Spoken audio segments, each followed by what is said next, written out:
kayak gini nih Kak, maaf ya Kak, ini aku narik ke masa lalu nih. Kakak ini mmm, dulunya itu single parent ya? Iya. Single parent.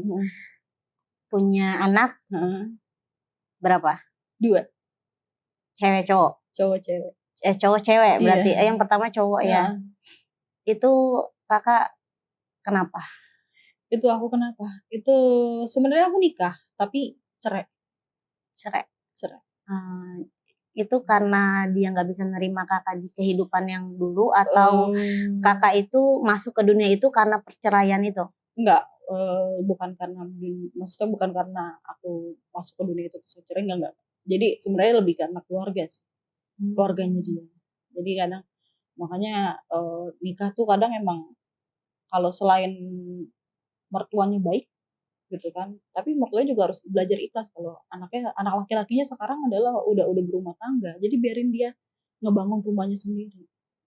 Waktu itu emang karena campur tangan orang tua, makanya aku pisah. Jadi dengan adanya laki-laki, maksudnya ikut campurnya mertua ke kakak gitu kan. Sebenarnya kan laki-laki itu memang milik ibunya. Gimana tuh pendapat kakak? Pendapatnya gini, kita ngambil poin positif tengah-tengah aja ya, gitu kan. Jadi nggak kesini nggak kesana. Jadi kayak, ya emang benar laki-laki tuh milik ibunya gitu kan. Tapi laki-laki juga harus inget, kalau dia udah berkeluarga, dia punya tanggung jawab, yaitu istrinya dan anak-anaknya.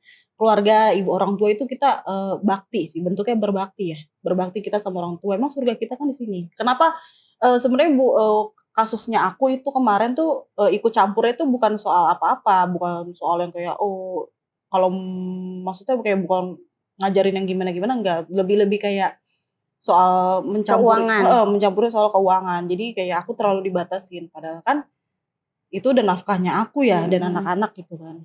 Itu. Tapi sebenarnya kalau misalkan masalahnya bisa diselesaikan dengan musyawarah, orang tua cuma bantu sharing, kamu harusnya bilang sama istri kamu gini-gini, atau enggak kita berembuk nih ramean satu keluarga enaknya gimana, itu sih nggak apa-apa. Jadi mungkin kayak ini ya, kayak mertua-mertua yang gitu. Iya, ya nggak sih, kayak yang nggak redo gitu, istilahnya lu kasih uang banyak ke istri lu sekian gitu atau gimana, dia ngerasa nggak ikhlas kayak gitu. Merasa mungkin kadang ya mungkin ya yang aku rasain ya mungkin ya saat itu ya namanya perempuan, seorang ibu, kita ngebesarin anak gitu dari kecil sampai gede, akhirnya dia menikah. Terus akhirnya pas menikah dia ngebahagiain istrinya, mungkin ada rasa sedikit cemburu. Satu. Tapi cemburunya tuh bukan cemburu yang gimana-gimana ya, mungkin kayak sekarang anak gue lebih perhatian ke istrinya.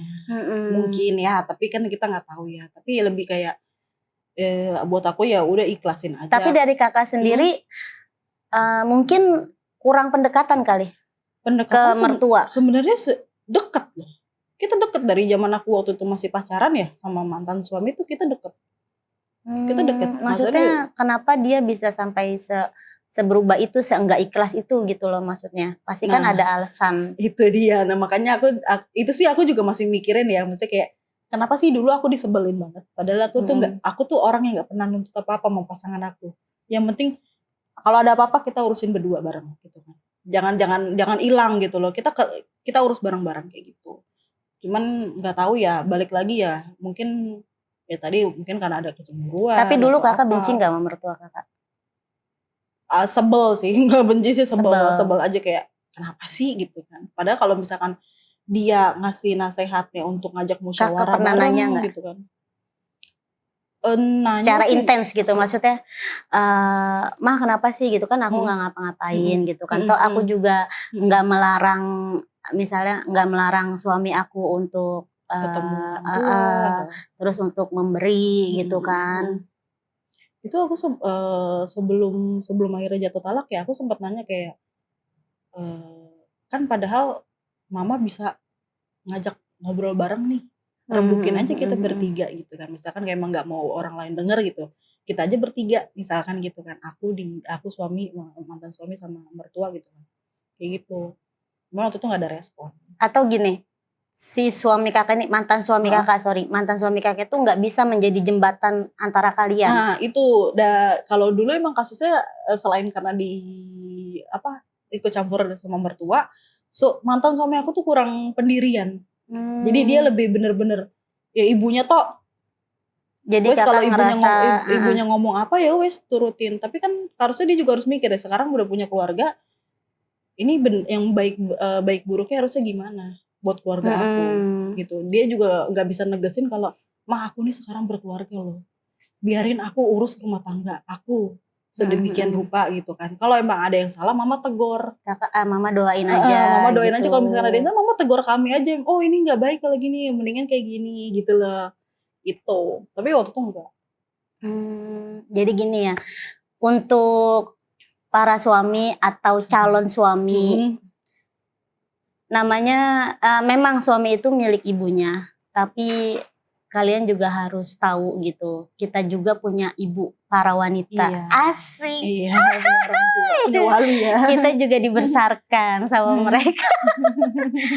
Kalian tuh harusnya bisa menjaga keharmonisan, keutuhan rumah tangga itu. Bisa menjadi jembatan antara menantu dan mertua, kayak gitu. Jadi paling baiknya itu di saat kamu mau kasih ke orang tua kamu lewat tangan istri. Iya. Kayak gitu. Itu baiknya sih. Iya. Jadi nggak usah ngumpet-ngumpet. Nggak usah ngumpet-ngumpet gitu. dan karena apa-apa tuh emang sebenarnya istri pun nggak bisa melarang iya, gitu. Bener. Si anak itu selagi kita tercukupi ya nggak masalah. Iya gitu. Jadi ngapain sih gitu ngumpet-ngumpet itu sih yang selalu bikin perpecahan. Kayaknya konteksnya tuh selalu itu iya. Gitu. Makanya kecemburuan, kecemburuan ya kan? Terus suami tuh kadang nggak mau cerita apa-apa sama kita gitu. Padahal kan istri tuh diajak diskusi aja, misalkan dilibatkan gitu kan. Aku tadi abis ini loh sama mama, aku abis kesini loh sama adekku. Kita seneng kok. Kalau bisa gitu kan. diikut andilkan gitu, maksudnya libatin biar kita gitu. Biar istilahnya menantu sama mertua juga harmonis gitu. Betul. Itu sih yang aku lihat yang sering lupa. Yang sering terjadi. Iya, sering terjadi tuh kadang sering lupa. Sebenarnya tengah-tengahnya itu kan suami ya. Iya, harusnya kalian yang bisa jadi jembatan buat kita. Kalau kita kan namanya kita perempuan, si ibu kita mertua kan diambil itu, gitu loh. Si ibu mertua juga perempuan, kita punya sentimental yang sama yang kita tuh diambil. Jadi kalau misalnya kalian gak bisa jadi jembatan buat kita dan ibumu, itu kita merasa terpuruk sendirian loh. Betul. Karena kita misah sama orang tua kita gitu loh. Gitu loh. Dan apalagi kadang yang ada yang suka pernah denger juga cerita yang nggak adil, kayak dia bisa cerita sama orang tuanya, sedangkan kita nggak bisa cerita sama orang tua kita. Misalkan kayak selain karena posisinya sudah tidak punya orang tua ya, kadang juga si perempuannya ngerti lah kalau kita udah berumah tangga kan masalah urusan berdua ya, nggak perlu orang lain tahu. Kalau perlu keluarga juga nggak perlu tahu, maksudnya kan selesainya berdua aja itu gitu. juga jadi gini loh, setiap rumah tangga baiknya nih ya, baiknya apapun yang terjadi sama keluarga kecil kita, tolong dihadapi berdua aja. Iya, gitu. Kita selesaiin berdua aja. Kita selesaikan berdua. Kalau misalnya kita emang benar-benar udah nggak sanggup dan kita perlu pertolongan orang yang memang lebih tua, dan kita nggak bisa nutup orang tua itu perjalanan hidupnya lebih dari kita yang memang masih minim apa sih namanya, kayak pembelajaran hidupnya itu masih minim gitu. Mungkin kita bisa nerima masukan dari orang tua atau mertua gitu. Kita boleh sharing, tapi jangan terlalu ikut campur kayak gitu. Hanya sebatas untuk menasehati aja. Karena aku juga pernah ngalamin yang namanya kayak dibanding-bandingkan, kayak misalkan mungkin dia kena abuse sama zaman dulunya dia. Dulu saya waktu jadi menantu bla bla bla bla bla, misalkan gitu kan. Sama suami gini. Jadi akhirnya kebawa ke sekarang pas dia punya menantu. Padahal kan udah beda era ya. Zamannya beda. Iya, ngikutin lah zamannya gitu kan. Padahal itu juga ada salah satu sabdanya juga kayak gitu kan. Kita ikutin zamannya kita. Ngurus anak juga ikutin perkembangan zaman kita. Jangan ikutin zamannya dulu. Enggak, ya mungkin karena sedikitnya ilmu juga, jadi nggak bisa bertahan dengan keadaan. Iya, sedikitnya ilmu. Terus juga emang di sananya juga terlalu keras. Jadi ya aku goyang lah gitu, akhirnya ya udah kita pisah berdua. Terus posisi anaknya? Posisi anak semua ikut aku. Kayak gitu. Semua ikut aku. Beruntung lah masih ada Untung anak. lah, makanya aku tuh kadang mikirnya buat suami aku sekarang tuh lebih kayak ya pahalamu banyak lah. Selain kamu nikahin janda, kamu juga mau mengurus anak-anak aku. Tapi posisi sebelum menikah itu posisi suami ini udah tahu ya. Udah tahu, karena kan dia mengikutin aku kan, jadi dia udah tahu. Udah tahu masalah Iya, aku, bener-bener. udah tahu urusan aku gitu. Masya Allah ya, bener-bener ditemuin jodoh yang singkat, dan dia tuh kita nggak perlu ngejelasin banyak hal gitu. Dia memang udah tahu kita gitu dan menerima keadaan kita ya. Masya Allah banget sih. Aku sedih loh. Jangan sedih haru, aku haru. Aku tuh sih. harunya gini loh, kadang kayak Allah baik banget. Ya, Allah tuh baik banget sama umatnya ya. Sama umatnya baik banget. Aku pernah minta waktu itu kan, pas setelah putus sama mantan dulu yang 3 tahun itu, aku bilang kayak, aduh ya Allah, udah deh aku pengen punya pasangan yang langsung nikah aja. Aku pengen kumpul sama anak-anak aku, pengen punya keluarga gitu kan. Pengen nyambut yang namanya ngerasain nyambut suami pulang kerja kayak gimana. Kayak gitu-gitu, pengen sholat bareng gitu-gitu. Terus aku sholat, akhirnya ngerasain, ya Allah langsung jabah. Langsung jabah semua ya. Malah aku dikasih tuh suami lebih dari itu ya. Malah ya di luar dugaan aku gitu kan. Dulu kan aku pernah deket sama siapa gitu kan. Akhirnya ternyata yang jadi sama ini gitu. Iya. Kayak gitu. Sebenarnya yang dibutuhin wanita itu nggak perlu lu punya uang banyak. Iya. Benar. Iya nggak sih? Benar. Aku udah materi tuh aku nggak pernah mandang materi, karena dari segi pengalaman yang aku alamin gitu kan. Aku tuh butuh laki-laki yang tanggung jawab gitu. Karena dulu ya pernah punya pacar yang cukup berada gitu kan, terus nonton suami juga dari keluarga yang berada gitu kan. At the end kan aku dilepas gitu aja gitu kan, nggak ada tanggung jawabnya gitu kan. Sedangkan suami aku yang sekarang nih orang yang sangat sederhana, dan itu yang aku minta, ya Allah aku pengen punya pasangan yang sederhana supaya apa? Supaya nanti aku dihisapnya ringan, satu. Terus kedua, aku pengen punya suami tanggung jawab. Seberapapun penghasilannya dia, selagi dia niat buat keluarga, itu kan jadi berkah banget. Berkah banget itu sih sebetulnya. Dan itu yang aku rasain, dan emang janji Allah tuh nggak pernah bohong ya. Setiap suami aku ngebahagiain, walaupun cuma ngasih kayak makanan kesukaan aku tuh, besoknya tuh dia ada aja kerjaan yang lancar, kerjaan yang goal-goal itu aduh, ada harus aja. Ini laki gue ada di sini. Harus mendengar ini. Iya, harusnya mendengar ini sih gitu kan gitu. Jadi setiap lu berbuat baik ke bini lo nih, itu bakal ada balasan yang lebih dari itu. Gitu. Tapi emang benar. Dia mana sih? Harus ditelepon dulu dong. Kayak gitu sih, maksudnya ya udahlah sekarang mah emang kita udah husnuzon aja, berpikir positif aja sama Allah, sama Tuhan kita tuh, kita ya udah pasrahin aja. Oh yakin kok kita nanti bakal bahagia, oh yakin kok kita nanti bakal dibimbing jadi orang benar, udah yakin aja dulu.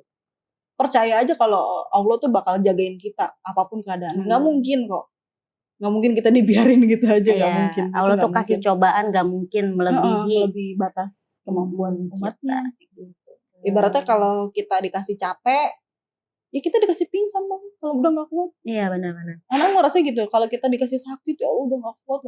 Akhirnya ya udah, kalau kita masih melek aja berarti kita masih kuat. Tapi kalau kita dikasih pingsan berarti kita udah gak kuat. Udah. Makanya Allah kasih pingsan biar nggak ngerasain sakitnya. Gitu. Nah gitu. Terus memang benar sih ya, harta itu kalau walaupun banyak tapi nggak berkah, itu juga kenikmatannya juga hilang ya. Iya. Dibanding kita punya harta yang sedikit tapi itu berkah gitu, kita tuh lebih ke bersyukur, ya nggak sih? Bener nggak sih? Bener, itu bersyukur banget. Jadi selain karena nikmat keluarga yang bisa ngumpul, yang aku rasain ya, terus aku ngerasain juga yang namanya suami aku tuh ngejalanin sunahnya laki-laki tuh yang bukan mempatriarki perempuan. Maksudnya? Nggak memperbudak perempuan tuh harus bisa ini semua enggak. Dia tahu kalau aku capek, dia yang urusin rumah. Iya. Dia nggak, kan kadang lah ada juga yang orang masih patriarki ya gitu kayak. Pokoknya ini kan tugas kamu, ini kan kewajiban kamu, padahal bukan kewajiban kita. Sebenarnya gitu kan. Itu kan sebenarnya memang.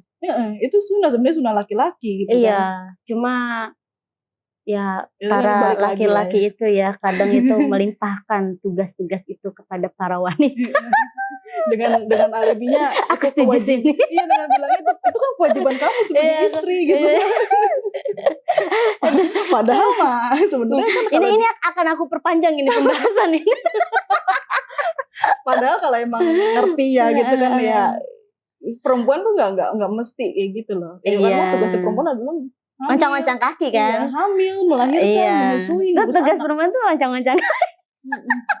Oncang kaki, menerima nafkahnya dari suami udah. Sebenarnya kalau yang urusan beres-beres rumah, bebenah rumah, nyuci, ngepel segala macam, sebenarnya lebih kayak toleransi kerja sama aja, bukan berarti mempatriarki perempuannya harus semua. Cuma kerjaan lu itu kerjaan lu. Kerja sama sih, itu lebih kerja sama gitu. Kalau kita ngeliat suami kita lagi capek ya udah biarin aja, kita ngerjain. Gitu. Tapi kalau suami kita ngeliat kita capek ya jangan berarti dibiarin juga. Loh, kamu kan di rumah aja. Ya. Tapi untungnya kan suami aku nih kerja sama. Aku juga punya suami tuh Masya Allah banget. Masya Allah banget gitu. Masya Allah banget ya. Iya Masya Allah, beneran serius beneran gitu. Luar biasa lah pokoknya. Kalau mau tuh aku jadi bintang tamunya baru aku jelasin, aku jabarin. Harusnya dia yang jadi hostnya ya. Dia nanya gitu kan, gimana sih nikah sama aku? Aku langsung terintimidasi kalau kayak gitu. Aduh Masya Allah. Cuma aku sih gimana ya, kayak ikut bersyukur ya dengan keadaan kakak sekarang. Udah bisa kumpul sama anak sesuai keinginan kakak. Terus dapat suami yang memang bisa membimbing ke jalan yang benar di saat kakak memang ingin menuju ke situ. Dan ada yang pegang tangan kakak. Masya Allah banget, aku tuh ikut terharu. Dan terima kasih banget Kak Saifa. Terima kasih banget udah mau berbagi cerita sama kita. Ya kan, ini ceritanya benar-benar luar biasa banget sih, Masya Allah. Aduh, aku mau peluk, Masya Allah. Masya Allah ya, semoga kakak bisa istiqomah. Amin. Ya kan? Itu yang sulit itu. Iya. Itu sulit. Semoga bisa istiqomah sampai menuju ke surganya Allah. Amin. Terima kasih. Oke.